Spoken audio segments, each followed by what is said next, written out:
He toyed with the priesthood. He did all but more.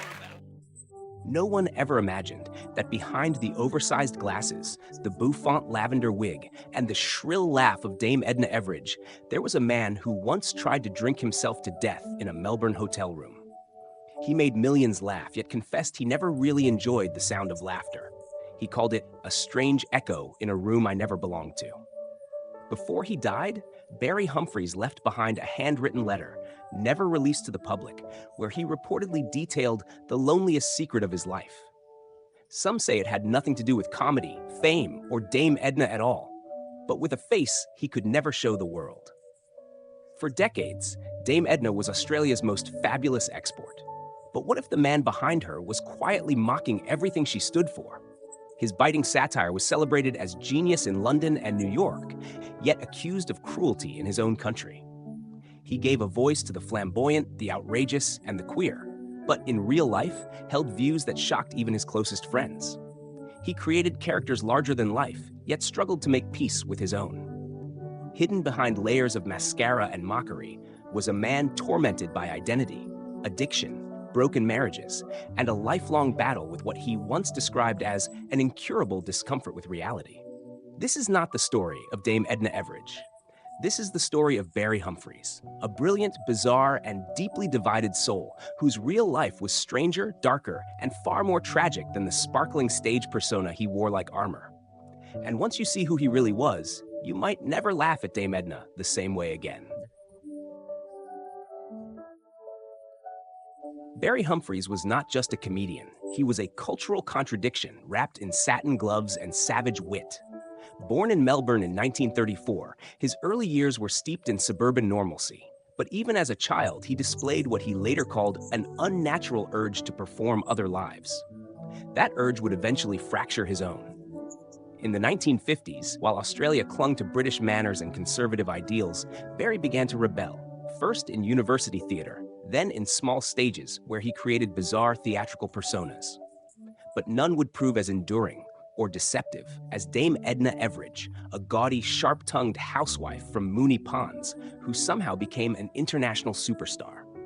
What started as a satire of suburban banality evolved into a megaphone for outrageous social commentary. And behind it all, Barry reveled in being unrecognizable. By the 1970s and 80s, Dame Edna was selling out shows in the West End, roasting celebrities on British and American television, and being fawned over by royalty.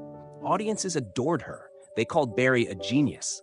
But something more complicated was brewing beneath the lavender hair. Humphries was not simply acting, he was disappearing. In interviews, he often referred to Dame Edna in the third person, as if she existed without him.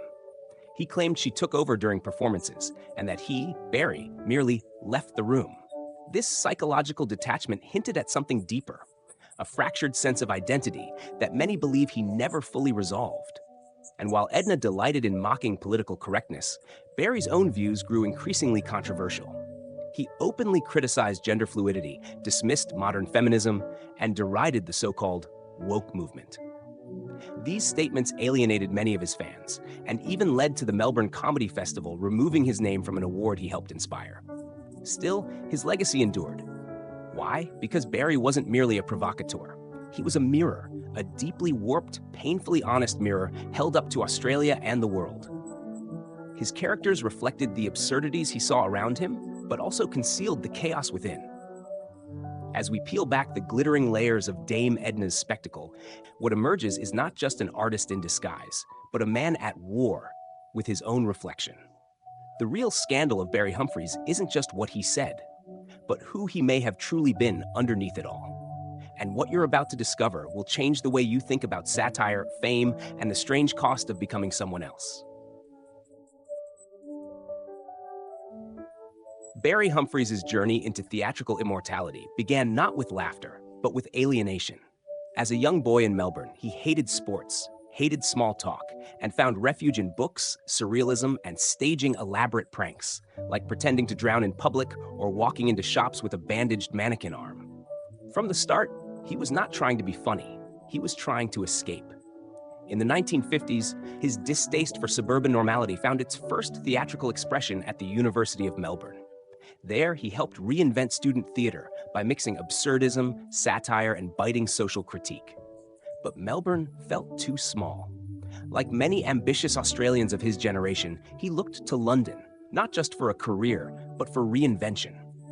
The move to Britain in 1959 would be pivotal. He entered a vibrant, evolving cultural scene.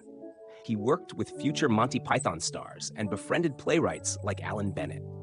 It was here that Dame Edna began to morph from a provincial joke into a transcontinental phenomenon. Originally created as a parody of a dowdy Australian housewife, Edna evolved with Barry's genius into something far more complex, a grotesque celebrity obsessed with class, fame, and her own reflection. By the 1970s, Barry had built a character so vivid, she eclipsed him. Dame Edna's television specials drew millions of viewers across the UK and US. She roasted Hollywood icons, flirted with politicians, and did it all while wearing cat-eye glasses and speaking in a condescending falsetto. Behind the scenes, Barry crafted every line with surgical precision, comedy that was both riotous and ruthless. Yet, as Edna soared, Barry unraveled. In private, he battled alcoholism with devastating consequences. At one point, he was so deep in addiction that he was committed to a psychiatric hospital after being found unconscious in a London street. His second marriage collapsed during this period, as did several friendships. Barry later admitted that he had used alcohol as a way to vanish. It nearly worked. His recovery in the 1980s marked a turning point. Now sober, he threw himself into his work with ferocity. Dame Edna grew sharper, brasher, and more politically incorrect. Barry created new characters too, like the lecherous cultural attaché Sir Les Patterson. But Edna remained his crown jewel. In a way, she became his armor against the world, a barrier between himself and reality. But the cost of living through these personas was growing. Barry, in interviews, would refer to himself in the third person, saying things like, he doesn't really like being around people. He described Edna as possessing him. Some believed it was shtick. Others saw it as a sign of deep psychological dissociation. And then came the backlash. As the world moved into the 2000s and social norms shifted, Barry's brand of satire, once hailed as bold, began to feel dangerous. His jokes about transgender people, pronouns, and racial identity ignited fury. He doubled down, mocking the backlash as humorless activism. But this time, he wasn't untouchable. In 2019, the Melbourne International Comedy Festival, the very event that had once honored him with a namesake award, removed his name. It was a symbolic dethroning. Barry was furious. "I'm banned in my own country," he lamented. Still, he kept performing, well into his 80s. His live shows sold out. Fans forgave or ignored the controversies. But behind the curtain, there were whispers. He was becoming more reclusive, his views more rigid, his health more fragile. In the final years, Barry often spoke of death, not with fear, but curiosity. He joked about his own funeral, fantasized about being buried in a Dame Edna costume, and once said, "I want them to remember me, even if they hate me." And as his body aged, the persona endured. Dame Edna, strangely, never grew old. She remained ageless, untouchable, and larger than life, unlike Barry.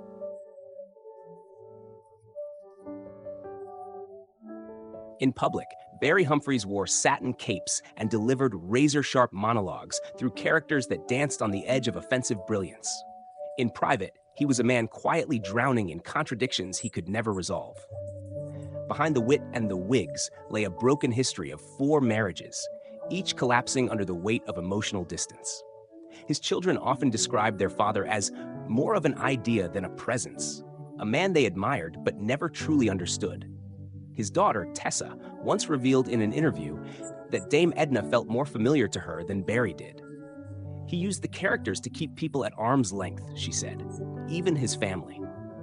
His addiction to alcohol wasn't simply an early life detour, it was a symptom.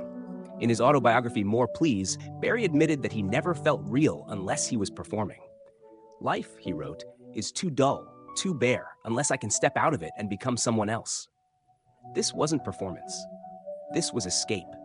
And for years, he teetered on the edge of psychosis, battling episodes of derealization, a condition where the world feels unreal, something that plagued him even after decades of sobriety. He once told a close friend in confidence, "Dame Edna is the happiest version of me, and I don't like her very much." Yet he couldn't stop. His identity had fused so tightly with his characters that even he no longer knew where Barry ended and Edna began. In one infamous 2003 interview, when asked how it felt to retire Dame Edna, Barry snapped, not as himself, but in Edna's voice, declaring, "How dare you? I'm realer than you are, possum." That moment went viral, but few realized what they had witnessed. A man struggling with the very essence of self. The darkest backlash came not from media, but from the public who once adored him. In 2016, Barry referred to gender affirmation surgery as self-mutilation and mocked the concept of non-binary identity. It caused international outrage. LGBTQ+ groups who once embraced Dame Edna as a queer icon were devastated. A community that had seen themselves reflected in his flamboyance now turned away. His longtime friend and collaborator Barry Cryer tried to defend him, calling the remarks misunderstood satire. But others saw it for what it was, an old man, out of step with the world he once parodied so brilliantly. The incident forced many to reassess whether his comedy had ever been inclusive or whether it had always been cruelty in disguise. Even so, Barry refused to apologize. Satire, he said, must never be polite. But there was a crack in the armor now. For the first time in decades, he looked vulnerable. In his final interviews, Barry spoke often of regret, not for what he said, but for never being known. He lamented that people only ever talked to Edna, or to Sir Les, or to Sandy Stone, the melancholy widower he created in his later years. No one ever really talked to Barry. And then came the letter. Weeks before his death, he reportedly handed his longtime assistant an envelope marked private to be opened after I'm gone. Inside was a single page, handwritten, where he described his greatest sorrow. Not the scandals, not the backlash, but the loss of his true self. "I created characters because I couldn't live inside my own skin," he wrote. "Now they've outlived me, and I'm not sure I was ever really here at all." The world mourned Dame Edna with headlines, tributes, and a national memorial service. But few paused to ask, who mourned Barry? Maybe that's how he wanted it. Maybe it was always easier to let the mask take the final bow. And maybe the saddest truth of all is this.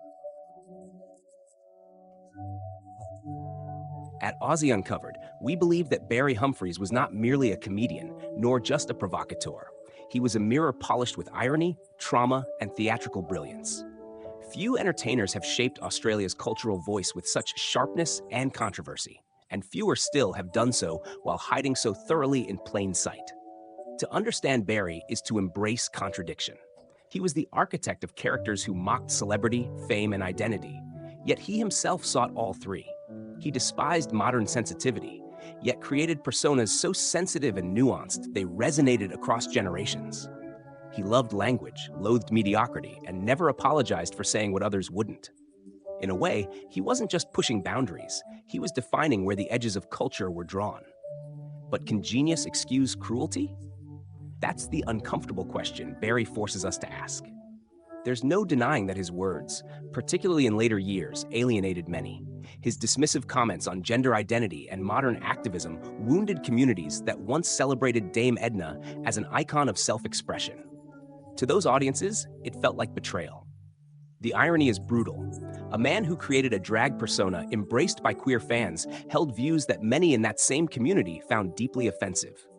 Still, to dismiss Barry entirely is to deny the complexity of human contradiction. He was not a hero. He was not a villain. He was a man of staggering talent and staggering flaws, a relic of a past era, and yet somehow ahead of his time. The same voice that exposed the absurdity of suburbia also spoke words that many now view as outdated, even dangerous. But perhaps that's what made him so magnetic. He never tried to be palatable. In an age where public figures are groomed for likability, Barry was defiantly difficult. His comedy wasn't comfortable. It was jagged, uncomfortable, and unapologetically intellectual. He made you laugh, then forced you to ask if you should have. At Aussie Uncovered, we don't believe in erasing the messy parts of legacies. We believe in telling the full story. The brilliance and the bitterness, the standing ovations, and the canceled awards, the Edna and the Barry. Because only then do we truly see the human being behind the performance. What do you think? Was Barry Humphries a misunderstood genius lost in changing times? Or was he a provocateur who chose offense over empathy? Did Dame Edna empower or caricature? And can we still laugh at a mask when we know how much pain was hidden beneath it? Maybe the real question isn't whether we should forgive Barry Humphries. Maybe it's whether we ever really saw him at all. He once said that the greatest tragedy of his life was being remembered for someone who never existed. And perhaps that is the most haunting legacy of Barry Humphries, that the world mourned Dame Edna in sequins and smiles, but few paused to ask who was left when the laughter faded. Barry's story is not one of pure celebration nor condemnation. It's the story of a man who spent a lifetime hiding in plain sight, whose wit cut like a scalpel, not just through society, but through his own identity. A man who built masks so perfect, so dazzling, that they outlived the soul who made them. In the end, he didn't want to be a hero. He didn't want to be a symbol. He only wanted to be remembered, for making people laugh, for making them squirm, for making them think. And he succeeded, perhaps too well. There's something deeply Australian about Barry Humphries, not just in his characters, but in his contradictions. That blend of humor and melancholy, of pride and self-deprecation, of brilliance shadowed by darkness. Like the country he came from, he was wild, vast, and impossible to fit in a single frame. And now he's gone. But the voice remains, the glasses, the wink, the glittering facade that made us all feel for a moment that life could be just a little more absurd, a little more honest, and a little more strange. Some stories are never told, but now you know. He was more than Dame Edna, more than the scandals, more than the laughter. He was Barry Humphries, and he was unforgettable.